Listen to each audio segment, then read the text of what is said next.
Good evening, this is Brass Tacks. I'm Zakir Jacob. The Supreme Court today ordered Aam Aadmi Party councillor Kuldeep Kumar as the winner of the Chandigarh mayor election, which was mired in deep controversy. The returning officer, who controversially declared 8 votes as invalid, was castigated by the top court today. They've issued a show cause notice against the officer in question, Anil Masih, and they are most likely going to initiate criminal action against him. The BJP candidate was declared the winner of the Chandigarh mayor election and the AAP candidate resigned. Today, the Supreme Court restored the AAP candidate Kuldeep Kumar as the rightful winner of the poll. Has the blot on democracy and the democratic process been erased? And more importantly, has the top court restored faith in the election process itself?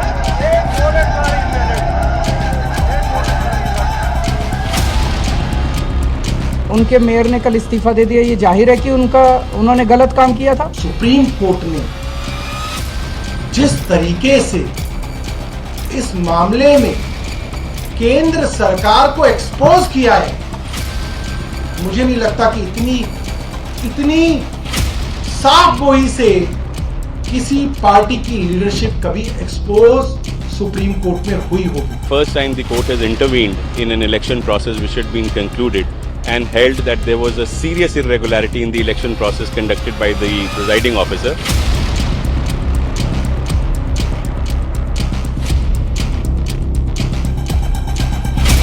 Sir कुछ कहेंगे आप?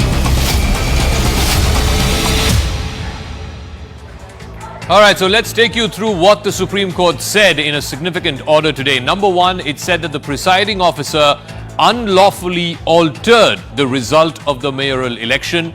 The presiding officer deliberately defaced as many as 8 ballots that were cast for Kuldeep Kumar. The presiding officer also expressed patent falsehood and must be held accountable therefore. The court has also directed the registrar of the Punjab and Haryana High Court to show cause Anil Masih, who is the presiding officer, on why steps should not be taken against him to remove him from his job.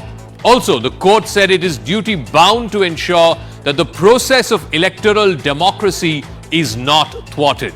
It is therefore setting aside the entire election process, the election result. It will compound the destruction of democratic principles. Only infirmity has been found in the counting process. The petitioner is declared to be validly elected to the post of mayor. Kuldeep Kumar, who had resigned, has now been restored as mayor of the Chandigarh Municipal Corporation. Now, let me go across to our guests on what is, like I said, a significant verdict today by the Supreme Court. Alok Vats is a political analyst, backs the BJP. Ashutosh Srivastava is a lawyer, also backs the BJP. Siddharth Sharma is spokesperson of the Aam Aadmi Party. And Sumit Chandar, lawyer, is also joining us. Alok Vats, let me start with you first. The court has said that this was a mockery of democracy, indicted the presiding officer, show-caused him and asked why criminal proceedings should not be launched against him. Do you believe that the court today has corrected a wrong in the democratic process? Certainly, what the court has done today, it is highly laudable and very much appreciable that to save democracy, the court has taken suo motu the case against the presiding officer who was indulged and was caught on the camera in a nefarious activity. He should be fired, not suspended. He should be fired immediately because prima facie the case is proved that he has done wrong, and I believe that he has admitted it also. And there should be a thorough probe on this matter. All those, you see, Anil Masih is not the only culprit. There must be a series of people who must have pressurized him or, lured him, whatever it is. So there should be a thorough probe to know who the real culprits behind this. Ashutosh nefarious activity were. Srivastava, the presiding officer was castigated by the top court today. But do you believe, as Alok Vats is saying, that he acted on his own, that he was a solitary operator, or that there were powerful forces backing him?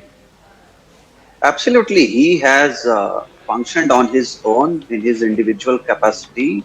And even when we see the order, Supreme Court has not made any remark against any political party. It has remarked only against one particular person who was given certain duties, and he was supposed to discharge his duties with full responsibilities, but he has not done so. And accordingly, the court came to such a conclusion that the prosecution may also be initiated against him. And obviously the disciplinary proceedings and all will be taken against him by the government. So you are also. sure that this was one lone wolf acting on his own? He had no powerful backers. How could a presiding officer who is a bureaucrat so blatantly disregard the election process in a democracy like ours? First of all, in all the elections, we know that the ballot is not the process to be followed. The EVMs are followed, and which issues were also raised earlier in the same Supreme Court, which denied many such PILs and said that the elections are being conducted in a proper manner by the EVMs. So, considering this particular aspect, that is why the Supreme Court said that the prosecution may be initiated under Section 340 of CRPC, and which says that there has to be some inquiry. So, an inquiry has to be set up, and accordingly, the report will come up after the inquiry, which will clarify the further stand of this particular person who has acted against the principles of law. And accordingly, I would also say that the Supreme Court, that's why has not made any remarks against anybody, any political party, except this particular officer who was in charge to conduct fair election in the I want to ask Siddharth Sharma of the Aam Aadmi Party this. Ashutosh Srivastava's contention is, and if you were to peruse the order of the Supreme Court, it has not mentioned any political party by name, either BJP or AAP or any other political party for that matter. It has singularly kept its focus and its attacks on Anil Masi, the returning officer, and his conduct, which vitiated the entire democratic process. Yeah, I think it's what has essentially happened is that Chandigarh has brought to open BJP's secret 9-point recipe to swindle people. Point number 1, try not to do an election. Then, if you are forced to do an election, appoint a BJP agent as an election officer rather than a neutral guy. Then invalidate all votes cast against BJP. Then declare BJP as the winner. Villainize anyone who complains about rigging. If still you keep on losing, indulge in horse trading. When caught, try to brazen it out. Essentially, this is what Supreme Court has said, not me. And going further, still if you lose badly like they do in BJP, change law to usurp power to yourself. Then go brazenly further ahead and stop others from doing work by jailing them. Essentially, BJP is turning Loktantra into some kind of Thoktantra. No, but Siddharth Sharma, how do you say all this when the court has not said any of this? All the things I've said is all the things. The first 6 points I said, first 7 points I said, the court has said. The only 2 points I said was what BJP does after that. Now, let me complete it. BJP is essentially shouting from the rooftop to assure its ecosystem that for them power is everything. Paradoxically, people vote for a government for service, not to give somebody power. So essentially, this is a quintessential emperor is naked moment for BJP, a moment when its Pradhanji has to either own up or reject this modus operandi of stealing elections. And what are its ramifications? The ramification is that with this team, India has proven that it is mathematically impossible for the BJP to now win 2024. No, one second. One second. Siddharth Sharma, that's a gross extrapolation. I don't think one municipal corporation in one part of the country represents all of India. That's a complete extrapolation. But be that as it may, let me ask, there's no point you and me shouting at each other, Mr. Sharma, please calm down. Let me ask Sumit Chandar, do you agree with this contention that, as bad as what happened in the Chandigarh mayor election, and the Supreme Court is 100% right to pull up the presiding officer and say he had no business to be defacing 8 validly cast ballots.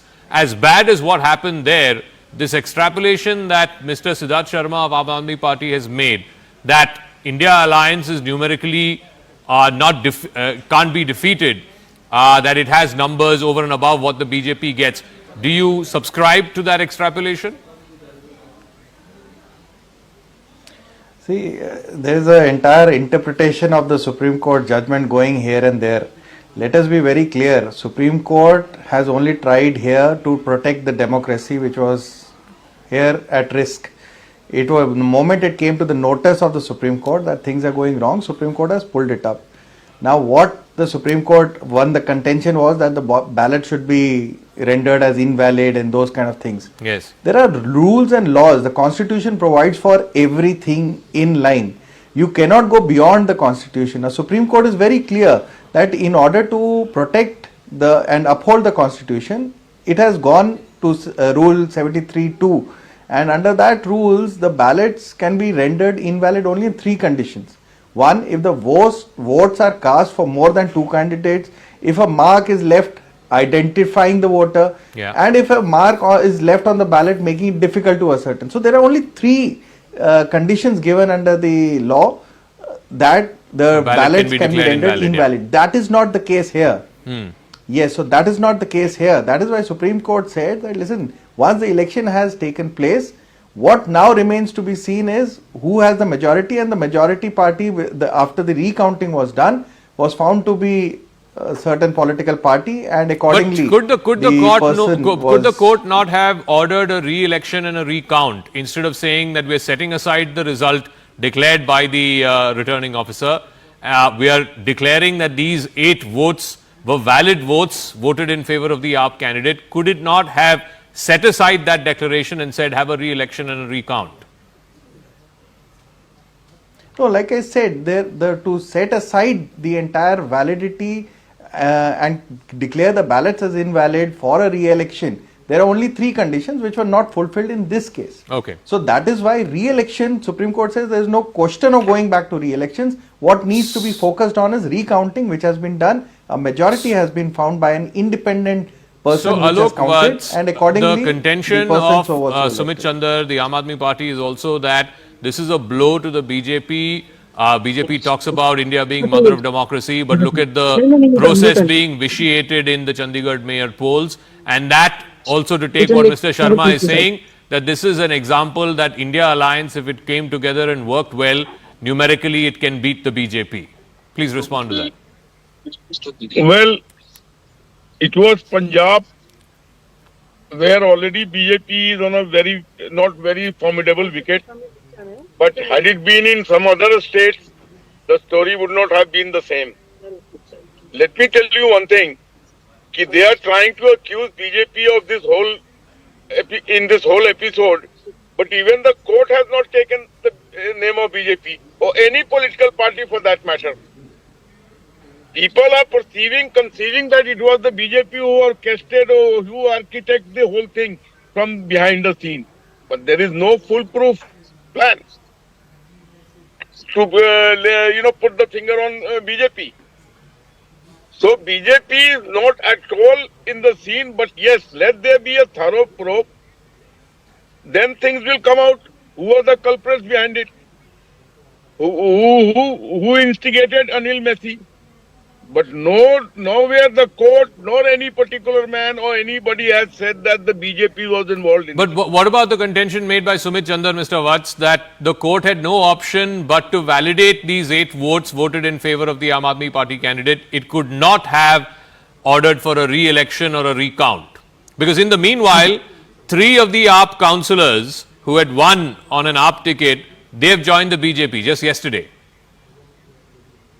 Let me tell you one thing, Jacob. This switching over sides by people, it has become the order of the day. And it has been happening since last many years. Now, principal politics is set aside. Who will join whom, who will marry whom, who will divorce whom, when nobody, even political pundits, will not be able to predict anything about it. So that is the order of the day and taken like that.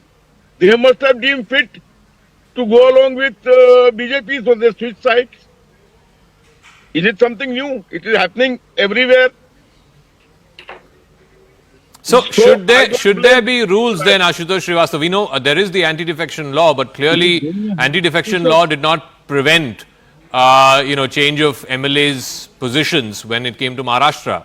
Not once but twice over. First with the Shiv Sena and then subsequently with the Ajit Pawar faction of the NCP. Should there be laws in this country, electoral laws, amendment to the Representation of People's Act, that if a person is elected on a particular party's symbol, then if he or she chooses to leave that party and go to another party, then automatically their membership gets cancelled?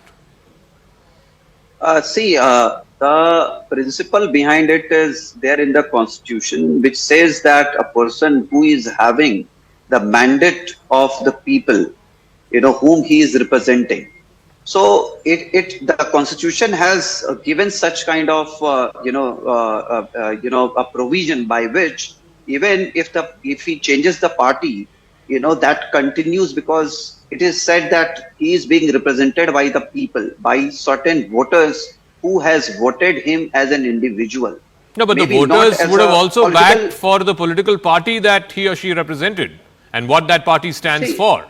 Having won See, on that party's ticket and that party's ideology, then to switch sides is also at some level making a mockery of the people's mandate.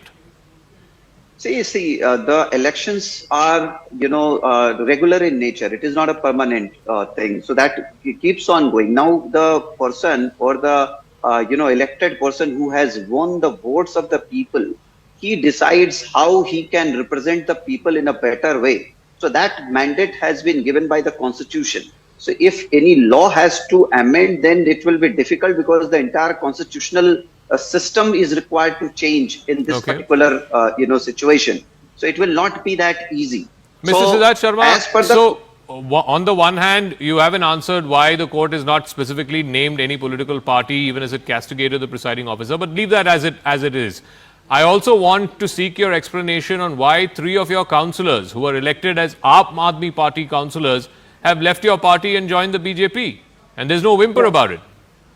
Yeah, fair question, and I'll answer that. But before that, to the wise viewers of CNN News 18, let them understand, let them see that highlighted today, that today being a landmark judgment day, BJP spokespersons are not coming on national television. This is a clear giveaway that for BJP, nation comes second, the BJP comes first. Now, as far as the law is concerned, I would have liked if the lawyers in our midst would have highlighted this, and this is a very important thing that I'm saying, that the legislature in India thinks that it can frame any biased law and then expect the judiciary to fall in line.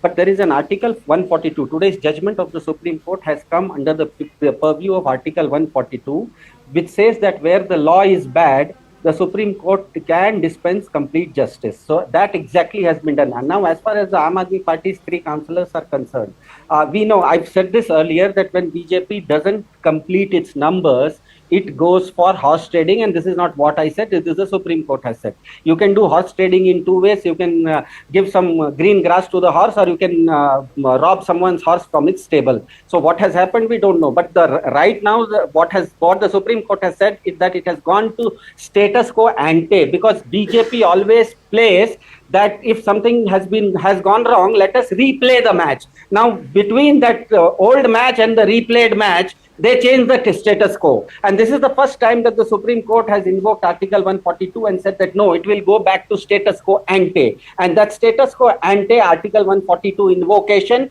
is the most critical aspect as of today. I thought that the lawyers in our midst, 2 people would have highlighted this. They didn't, so that's why I highlighted. Mr. Srivastava, please respond to that. Like I've been asking Sumit Chandar and also to Mr. Sharma. The court could have said, let's cancel the election, let's have a re-vote and a re-election and a re-vote, but that's not what the court did.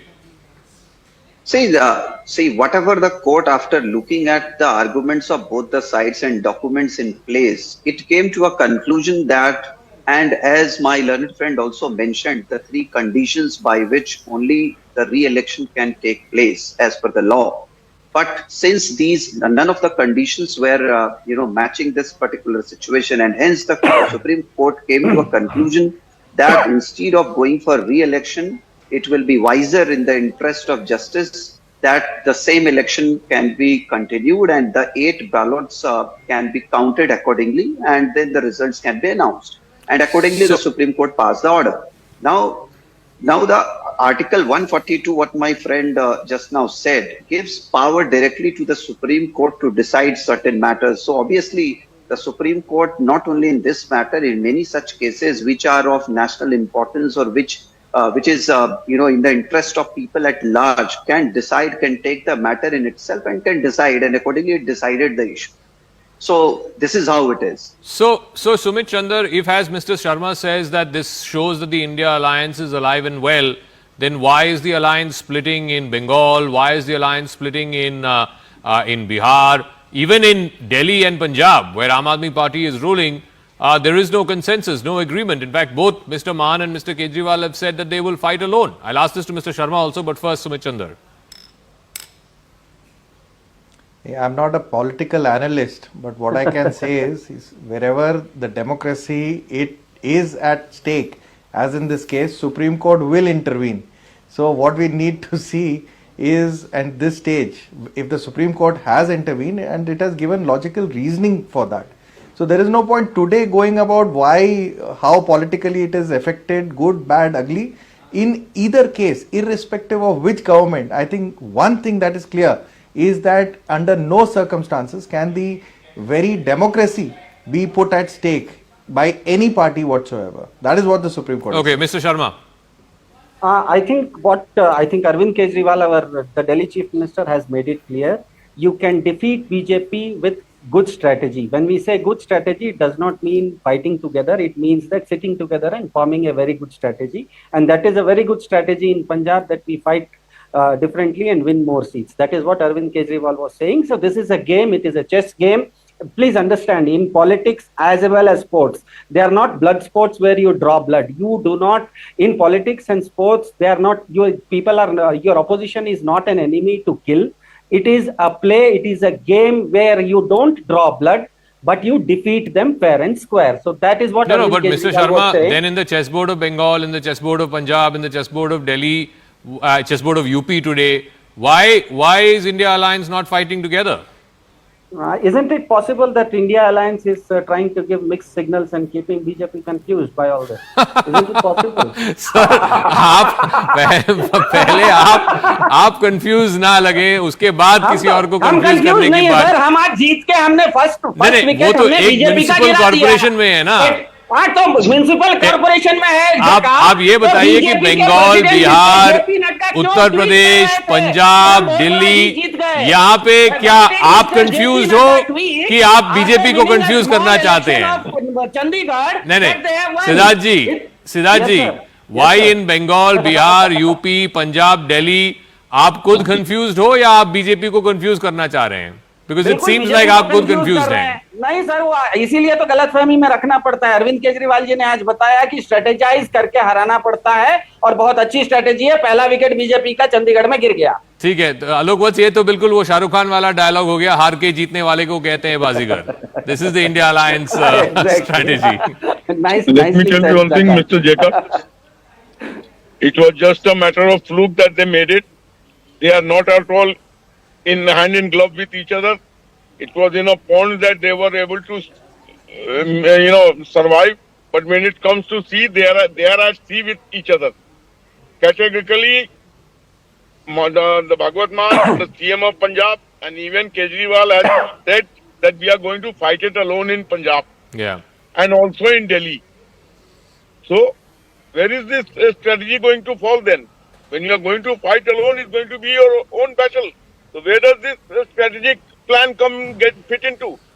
All this is beating about the bush. India alliance is falling apart day by day, and before the 2024 election, they will be totally scattered, and BJP under Narendra Modi, who is gunning to cross 400 seats, will almost touch that mark. The mood of the nation is different. Okay. A lot of quality works that have been delivered to the Aam Aadmi by the Modi government, and people have the confidence that he is the man who can lead. Okay, we'll see how that plays out. Of course, we have a couple of months between now and the Lok Sabha election. It's a story that we'll be very, very closely tracking here on CNN News 18. In the meanwhile, thank you very much to all our guests who joined us with their thoughts and perspective. A significant ruling today from the Supreme Court on the Chandigarh mayor elections. But